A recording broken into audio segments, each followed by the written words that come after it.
Good evening, everyone. Pete Pardo here from Sea of Tranquility. Welcome to another edition of Ranking the Albums.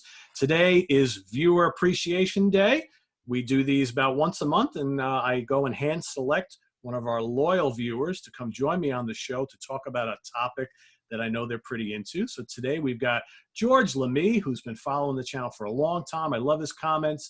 He is a loyal watcher, loves prog, loves metal, loves fusion. He especially loves fusion, and I've gotten into plenty of bits of dialogue with him over the years about fusion bands. So when I contacted George recently, I said, George, I know you like fusion. Let me give you a handful of bands to ponder over. Pick which one you want to appear on. And the choice he gave me was Chick Corea Elektric Band. There you have it. There you have it. So, and it's a band that I have loved since they first burst on the scene.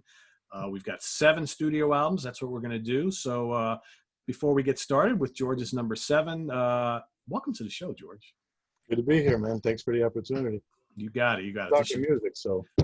That's what it's all about, right? That's what we do here. We talk music. We talk music. Hopefully we can get more people into fusion. Yes, I think that's the important thing. I know we have some fans on the channel, but I think it gets overshadowed by the metal and the hard rock and the prog folks. But man, this band is so good.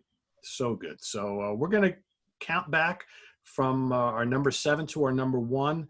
I will go on record right now as saying there is not a weak album in this entire 7-disc catalog. I think all these albums are pretty damn special. I'm pretty sure George is not going to be too far away from that assessment. So stuff that's ranking towards the bottom, it's not bad by any means. It's just there's some, in my view anyway, that are a little bit better than the others, but they're all pretty kick-ass. I love them all. So with that said, George, what do you got for number 7? Well, I knew for a fact when I started thinking about this that I had my last place and my first place pretty well in my head. And the ones in between I wasn't so sure on. The last place one, unfortunately, Light Years, 1987. You know, the main thing with me was there's a real floppy production on here. That was all the rage for GRP label stuff. A lot of MIDI stuff. That was the big thing back then too. There's no grit to it at all, no oomph. Not enough guitar on it. Gambale is in the band now, but he doesn't have a strong presence on this record. The soloing in general from everyone is kept at a minimum compared to the rest of the records. And the songwriting is kind of middling for me, for Chick. The rest of these records to me are a noticeable step up from this one. My favorite, you know, A View from the Outside, I think is great. Time Track's great. And I would say the title track that's the only song on this record that through the years has been maintained the presence in the live set. So that says something. It's very catchy, very funky tune, but honestly, I rarely put this one on, unfortunately. Okay. Fair assessment. I think we differ a little bit on that one, but that's okay. That's cool, actually. Yeah. But yeah, but you made some really great points there, and I'll get to them when I get to the album. But specifically, there is much less of a guitar presence on that album, which I think always bothered me a little bit, but we'll talk about it in a couple minutes. My number 7, I'm going to go with 1991's Beneath the Mask, which, again, I love. I love all these albums. This, to me, is a lot more funk influence on this album. Yeah. I think John Patitucci is tremendous on this album. And let's back up a little bit. So let's talk about the lineup. So on most of these albums, the classic lineup of the band is Chick Corea on, you know, a million different types of keyboards and synths. You got Dave Weckl on the drums, John Patitucci on bass, Eric Marienthal on sax, and Frank Gambale on guitar. You know, we got 2 albums that have, you know, varying lineups, the first one and the second to last one, I believe. But that's kind of the core of the band. I think Patitucci is fantastic on here. Man, he's just popping those bass grooves all over the place. Weckl, outstanding on this album. Little Things That Count has some sensational sax and guitar interplay. Jamity Cricket, very cool tune, more killer bass. I think for me, the only reason why this one is at the bottom at number 7, I don't find the compositions as memorable on this album. I think the playing is fantastic. There's maybe not as much soloing on this album, but it's a lot of fun. It's engaging. The guys sound terrific. The production is great. I just don't find this one, to me, the compositions aren't as memorable. And this is a band that is loaded with memorable compositions. And of course, that's just the Chick Corea kind of standard, right? I mean, this guy knows how to write a catchy tune, regardless of kind of what style he's playing in. So that's my number 7. Back to you. All right.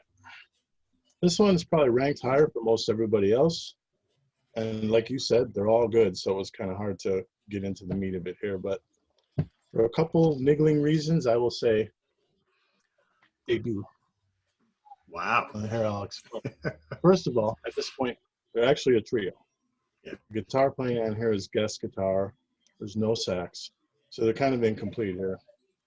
And it's kind of a peaks and valleys record, I think. The really good songs are as good as anything he's done. But then there are some lesser tracks that are good, but there's a space there between the top stuff and those. So that's some of the issues. But, you know, I have a soft spot because I was in from the beginning.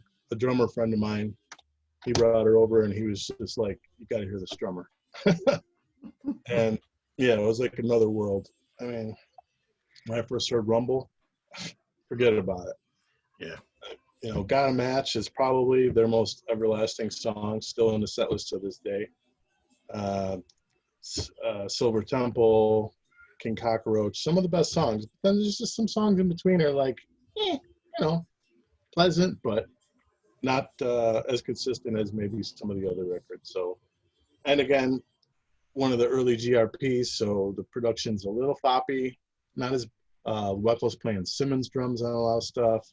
You know, small issues, but when you have the rest to compare it to, it's just enough to where I put it number 6. I got you. I mean, there's not a lot that separates these albums. So in some instances, 1 or 2 weaker tracks could separate a really good album from a great album. It's Mike, you know, depending on what you like. Yeah, exactly. And I got to say, man, Dave Weckl, one of the most underrated drummers in this kind of subgenre of jazz, I think. He's just amazing. Yeah, he's amazing. Incredible. Yeah. He had a different style from anybody that came before him. I totally agree. All right, so here, my number 6, again, I love this album. I'm going to go with Paint the World from 1993. George and I had a nice discussion on Facebook Instant Messenger about this album. And you know what? Contrary to what we spoke about on that little chat on Facebook, I thought that this was going to come in at number 7 for me. And then the more I kind of was listening to these albums again over the last week or two, I'm like, hey, you know what? This is damn good. But this is the album with different lineups. So you got Corea and Marienthal as the holdouts, but then you got Jimmy Earle on bass, Gary Novak on drums, and Mike Miller on guitars. So it's a bit of a different lineup, but you know what? They don't miss a beat. It's still pretty terrific. You know, Weckl, Patitucci, and Gambale are off doing other things, mostly solo albums and what have you. Really good album, really solid production, just really groovy, like modern, you know, kind of like post-bop fusion. Blue Miles is terrific. Paint the World, the title track, excellent track. Tumba Island, Ishbed or Ished, how does he say Ished? Is that how I pronounce that? Ished, maybe? Yeah, something like that. Great song, blazing fusion track. You got Spanish Sketch, reminds me a lot of like kind of classic RTF, Return to Forever from the 70s. But, you know, again, you got Chick writing these songs. It's a really engaging album. You know, maybe a couple tracks too many. It's a pretty long album, but still top notch. You know, the back cover a little ridiculous, but I always love the album. I mean, most of these album covers are really interesting and really different. But yeah, I dig it. Did you catch them live on this tour? I'm pretty sure they toured for this, right? Yeah, I did. Yeah, I didn't actually. I've seen them like 5 times, but I did not get a chance to see that particular tour. But good band. I don't know what like ever happened to some of these guys though, because I can't say that I've heard much from any of them since. But Miller and Novak, our first call session players, LA guys, and Jimmy Earle is actually the bass player in Jimmy Kimmel's band. Oh, he is. Okay, wow, I didn't know that. That's pretty cool. Well, that's a nice gig, right? Yeah, he does a lot of sessions too. Yeah. Cool. All right, back to you. Number 5. My number 5, Paint the World. I love the songwriting on this. Yeah. But the new lineup, you know, it's not just them, they're not maybe as virtuoso as the old guys, but the old guys they all had really identifiable styles, and these guys maybe a little bit less. You know, there's definitely less go for the throat soloing here. But Chick just wrote a great batch of songs. I He mean, did. yeah, it's just a really good songwriting record. And he's playing, one noticeable difference with Chick is he's playing a lot more Fender Rhodes on this. That's He, right. he wanted to focus on that for whatever reason, and it gives it a different feel that the other records don't have. So I love it, but in this group, it's going to have to settle for number 5. Yeah. I think, would you agree there's a lack of chemistry a little bit between the band members on this? Comparatively, yeah, probably. Yeah. Yeah. And you bring up a good point about how, a lot of Fender Rhodes electric piano on this album. I think if you go through this whole catalog, the first 2 albums are really synth heavy. And Yes. then for a couple albums, really acoustic piano heavy. And then you got the electric piano, and then he goes back to the synths again for the later stuff. So weird how he kind of like move things around. I mean, none of these albums really sound really similar to each other. And I think that's a testament to not only his songwriting, but his arranging and the fact that he likes to mix it up with all the different keyboards that he uses. Keeps Maybe it fresh. he probably hears it a different way when he's writing it, and he just uses whatever he's got to do to get it out of him. Yeah. Yeah, exactly. All right, my number 5. If we would have done this episode 10 years ago, this probably would have been a little higher. And I kind of agree with most of what you said about Light Years. That's my number 5 from '87. Not enough Gambale on this. He's fresh in the band. You got Marienthal is fresh in the band, although he's much more. You hear him a lot more on this album. I personally think that the songs are great on this album. I mean, man, the title track is fantastic. View from the Outside is great. Time Track. So many really memorable things going on here. But like you said, there's less of that go for the throat, especially because the first album has got a lot of really like kind of raucous and high energy stuff. This is a little more laid back. There's a lot of funk on this album. It's just, I just find it less daring than some of the other stuff. But Flamingo, great melody. I like a lot of the songs on here. I like the melodies. It's just not as exciting an album, I think, as some of these other ones. But I think for me, because I love the songwriting so much and I love the melodies, it's ranking right about in the middle of the pack here. And you can make a case for any of these ranking, a little higher than this one. But for me, less of the solos on here, less daring arrangements, but still, I have so much history with this album that I think it's like a nostalgia thing for me. And that happens a lot, right? Because I listened to this and the debut so much when they first came out. Oh, yeah. And it's kind of special for me for a lot of reasons. But I think, like I said, I don't have any fault with your ranking at the bottom, because it's like, you know what? I could see that totally, right? So, but like we said, these are all great albums. So I guess the most damning thing to say about it is that other than the title track, none of these songs ever showed up in the set list ever again. yeah, right. Go figure, right? Yeah. Well, too, I mean, and I had forgotten this. I mean, they were releasing like almost an album a year for a few years, right? So it's like boom, boom, boom, boom, boom. So album tour. And it's like, yeah, maybe they threw a song or two from each new album into the set list, but whatever worked stayed and whatever didn't, they went on to and threw newer stuff in there. So, because I remember when I was seeing them fairly frequently for a while. I mean, they were playing different stuff every tour. I mean, you had a couple of the tracks that were always in the set list, but they were always, I mean, I remember on the Inside Out tour, they played a good chunk of that. And I remember like seeing some of that stuff live. I was like, holy crap, this is like incredible, All right. On number 4,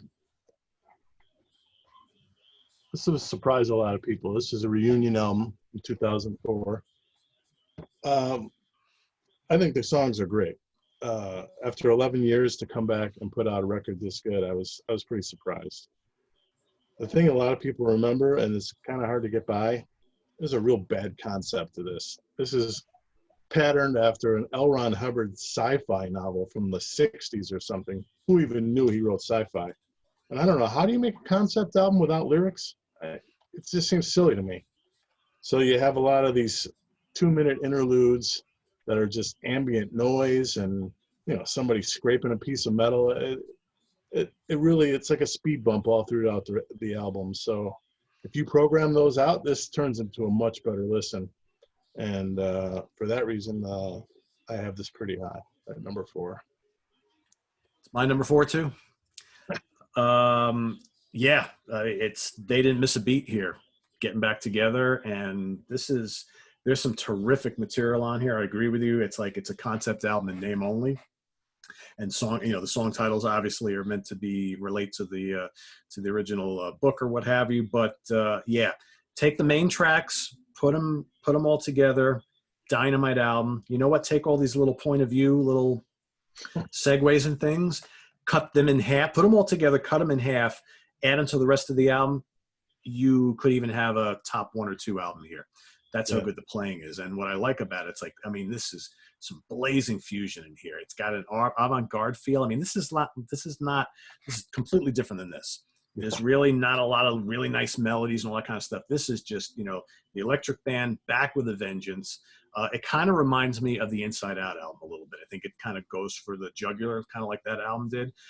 Check Blast is an absolute shred fest for the whole band. I love the whole like back and forth. Everybody does these little quick solos and they go around the circle. And when you see them do it live, it's even more mind blowing. You got Mistress Luck, really cool, like Latin jazz, nice piano from Chick.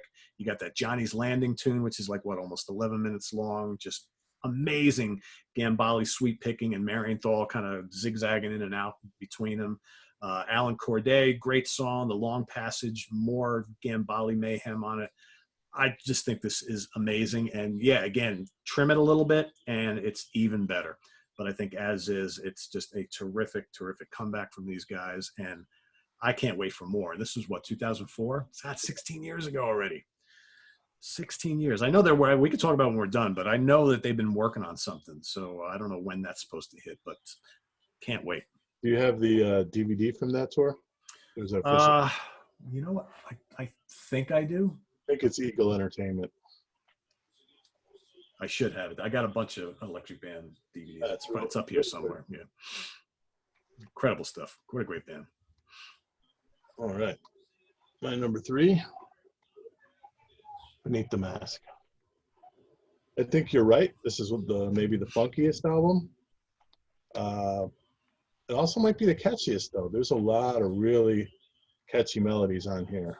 If you read the credits like a obsessed guy like I do, you see that Patitucci and Weckl, this is their most strong presence in the songwriting. Maybe it's got something to do with it. Yeah. But it's sad that it was the end for a while there, but they've been able to come back.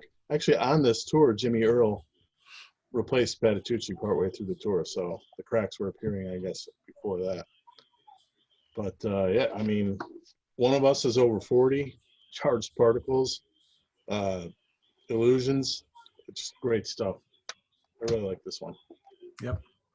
It's funny, you have to wonder, because when you really look at that lineup back in their, in the 80s, they really weren't together for too long before they just started going their separate ways. You have to wonder how much of that was due to egos and all that kind of stuff, or how much was that due to GRP talking in all the individuals? Because, I mean, this is a band of stars, right?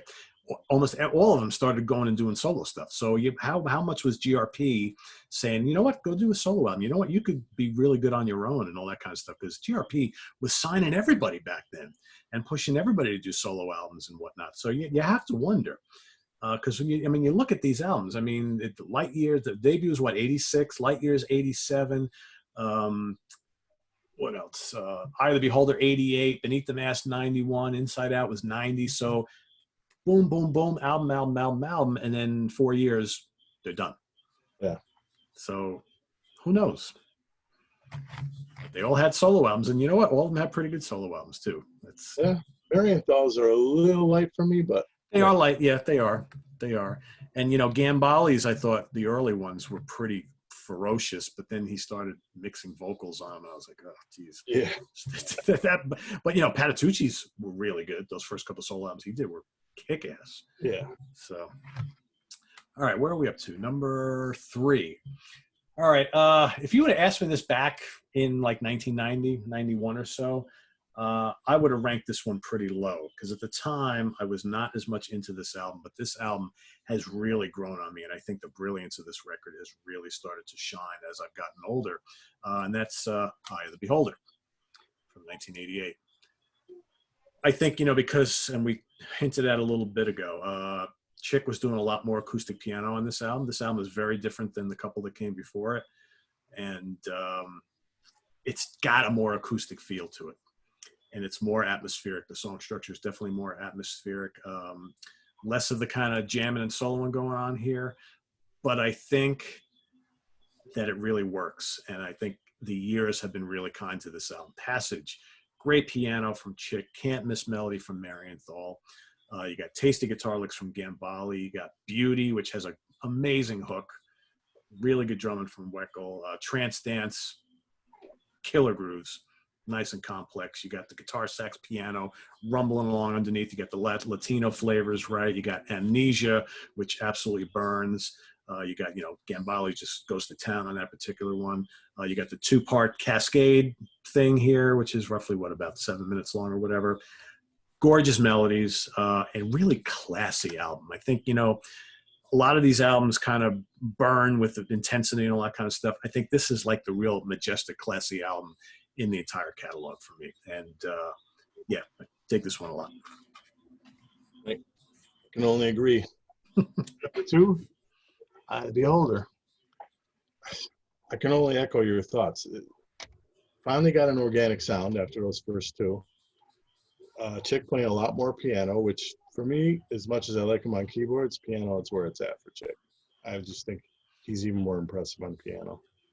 And the songs, Eternal Child is gorgeous. Eye of the Beholder, the title track, Trance Dance, that's lasted into the set until this day. Amnesia, another, like you said, a barn burner.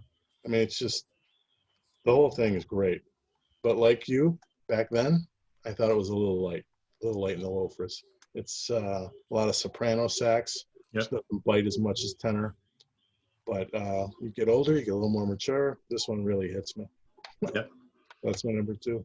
Yeah, it's one of the ones that I reach for more often in recent years, and I never would have thought that back 30 years ago, right? Go figure. All right. I had a really hard time between my number 1 and number 2. Really hard time. And I went, my number 2, again, if we were to go back to 30 years ago, probably would have been my number 1. But I think my number 1 now is, again, going for that nostalgia thing without me giving it all away here. But my number 2 is Inside Out. This is just amazing. This is like, I generally, when I recommend this band to someone who has not heard them, but specifically like prog rock fans, right? Who like really complex song structures and a lot of solo and all that kind of stuff. This is the album that I turn them to. For someone who likes maybe a little more song structure, a little more catchy melodies, I might do the first 2 or even the third. But this is like Savage Electric Band, going off and taking lots of chances, a lot of long, kind of like sweet style compositions. It's adventurous as all hell. It's just post-bop blowing all over the place. All right, plenty of soloing. Gambale, Marienthal, and Patitucci just going for it throughout this entire album. Chick, again, playing more piano, but there's still plenty of synths on the album. You got Stretch It, the 2-part kind of like, can you call it epic? I don't know, 9 minutes, I guess it's epic. You got the raucous Kicker, great song. The incredible, it might be my favorite kind of track from this band, the 4-part Tale of Daring, which again I've seen them do it live. It's one of the most impressive things I've ever seen any band play live.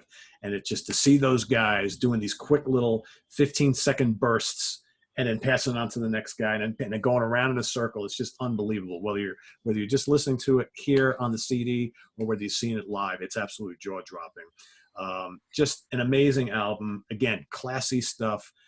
Not Chick Corea Electric Band easy listening, though, I don't think. Like, this is more avant-garde type stuff, but I love it for it. So any other day, probably would be my number one. I love the first two that on my list so much that this was really hard for me. But this, I think my number one is I love it because it's real song based. This is the Electric Band just completely saying, screw radio play or anything like that. We're going to do the album we want to do. And they went for it. And it's amazing. The hilarious thing is there's actually an MTV production style video for Tale of Daring. Yeah, I know. Where are you going to play that? And then nowhere. And it's incredible too. It's amazing. My number one, Inside Out, for just all the reasons you said. I mean, this is the jammer. Tale of Daring. Finally, they do a sweet RTF style. I was waiting for them to do like a 10-minute suite. To me, this is at least as good as the RTF ones. I mean, and that's saying a lot for me. The story I got from Weckel on this record, Chick wrote it by himself in under 2 weeks, and they recorded it in 5 days. I mean, it's sick. Yeah, it's crazy. Make a Wish is another song on here that I really love that tune. That's one of Chick's favorites too. No bad song on here though. I mean, everything kicks ass. Maybe Child's Play is this piano and sax duet. That's kind of maybe a bridge between jammers, but I mean the rest of it's ferocious. And the shows, like you said, the shows were incredible. They opened the shows on this tour with a 20-minute RTF medley. That was great. Yeah. Yeah, like I said, I got to see them like 5 times, and the first time was probably the most incredible because I don't think I was prepared for, I was a like hard rock and metal guy at the time, and the first time I went to see the Chick Corea Electric Band, I was kind of like, I saw like them and the Dixie Dregs not too far from each other, and both times I was completely blown away at just the jaw-dropping musicianship, and I was like, man, there's a lot of good musicians in metal and hard rock and what have you, but nothing prepared me for this. Yeah. Oh, yeah. It was just like absolutely incredible. And every time I saw them, I was just completely amazed. I remember like standing in front of Gambale. I saw them at a little club, and he was just like, 10 feet from me. And I'm just watching this cat, and I'm like, what in the world is this? I've never seen anything like it before. Just amazing. All right, so my number one, as you probably guessed, is the first album, the self-titled, for a lot of reasons. And you brought up some great points. There are just songs on this album that are drop-dead classics. And even though I agree with you, maybe top to bottom, it's not quite as strong start to finish as a couple of these other ones. There are some songs on here that for me are just mandatory Electric Band. And that has elevated. I say this a lot on the channel. Sometimes you have an album where maybe half the tracks are just so good and so special. They get you right here that it elevates the whole album because of it. I just thought at the time, like you, I was listening to these guys when they first came out because I was into RTF beforehand. It just sounded so fresh. It took the fusion of the 70s, brought it into the 80s, throws in some pop, some traditional jazz with all the new keyboard technology. Just, when I first heard these first 2 albums, I was like, man, it's like, this is just fantastic. John Patitucci, Weckel, both great on here. No sax, like you mentioned. I got to say, even though they're not on every track, Scott Henderson and Carlos Rios do a fantastic job on here. And like Carlos Rios is a tremendous guitar player. Like he's another one of those guys, maybe what has he done like all these years? Because he came from somewhere, but I'm struggling to remember where it is. A 70s band, but I don't remember. Yeah, not a real well-known guy, but man, he scorches on here. And then, I remember seeing, and I'm sure you either have it or you've seen it, but there was a live concert DVD with Henderson during the whole show because they did the tour with him. It's amazing. It's amazing. I mean, we all know how great Scott Henderson is, but I think he's on here very briefly. He sounds great on here, but I think Carlos Rios kind of steals the thunder from him on this album. It's a shame he's not on all the songs, but Sidewalk, Electric City, Cool Weasel Boogie, King Cockroach, just memorable, great solos. Just for me, a terrific debut, and it's just so memorable and an iconic logo for me. I absolutely love this logo. And it's a shame, that they, some of the lettering and stuff on some of these albums is kind of on the lame side and kind of like a little bit amateurish looking. But I always thought that this album cover was just tremendous. And there's Chick with his guitar, right? Only he's allowed to play that. I know, right? It doesn't get much more 80s than that, right? He's got the bad outfit and wearing, it's like, but hey, Chick is a legend. What are you going to do? Got a Match is probably their signature track. I mean, still to this day, they close shows with that. Yeah. Yeah. Terrific stuff. A terrific band. If you go back and you look at all the great fusion bands of the last, 50 years or close to it, for me anyway, Return to Forever, Mahavishnu Orchestra, the Electric Band, Weather Report, Tony Williams' Lifetime, Tribal Tech, Brand X. I mean, they're in that discussion for me. Some of the great Miles bands, they're a lot better live than on record too. That's a lot of, if you haven't seen as them scary live, as that is, right? Yeah. they really take off live. Yeah, I know. Yeah, I hope to see them again at least once because it's been a while. I don't think I've seen them since I saw them on the To the Stars tour. They didn't play here on that tour. No, yeah, they played a little place in Tarrytown, New York, about maybe 40 minutes from here, and that was God. When was that again? That was like what, 15 years ago, at least, right? Yeah. So that was the last time I caught them. So I'm jonesing. So do you have any insight on the new record or the new material? Chick posted that it's done recording. They're mixing it now, and that's about it. I mean, it caught everybody by surprise. There was no inkling that was going to happen. But no, I know. I mean, because he's been on and off doing the RTF lineup with Ponte and Gambale, which, I mean, that's pretty incredible too. There you go. I would love to see a studio album from that. Oh God, that would be the ultimate. But yeah. I think Demiola is kind of done doing that, but I think I'd be okay with Ponte and Gambale because I mean, that tour? Yeah, that was a good one. Yeah, that's a frighteningly talented band right there. I love talking about fusion. Fusion is like one of those little genres that like. Oh wait, what's that? I caught both reunion tours, 2008 and 2011. Oh, lucky you. Wow. That's pretty cool. Did you get to see Demiola when he did his electric tour a couple years ago? I missed that. That was pretty good too. I was interested, but I just didn't make it. Yeah, that was good. Because I had only seen him do the acoustic stuff back in the day with McLaughlin and Paco de Lucia. And then I saw him with McLaughlin and Borelli Legren back in, God, 89 or something like that. Yeah, that was pretty cool. But I had never seen Demiola do the electric thing until he did the Return to Elegant Gypsy or whatever it was called tour 7 years ago, whenever that was. 91 on the Kiss My Axe tour. I saw that. Oh, you did? That's a good album. Yeah. That's a good album. That's like a mixture of his style and Pat Metheny, kind of a mix there. He's another guy I've never seen. I've never seen him either. I would love to. He's a guy that I've appreciated more and more and more the older I get. I mean, you've probably heard me talk on the channel. It's like during the whole first part of this whole COVID nightmare, it's like, when everybody's stuck at home and, just trying to get by every day. I mean, I listened to Pat Metheny constantly for like 3 straight months and just got more and more into his music and went and picked up more of the stuff that I didn't have. And I'm just like, God, I've never seen this guy live. And I've heard he's amazing live. I would love to. So one of these days, whenever concerts happen again, which right now, who knows? Yeah. Who knows? So there you have it, everyone. Ranking the albums of the Chick Corea Electric Band with our wonderful guest co-host today, our longtime viewer, George Lamie.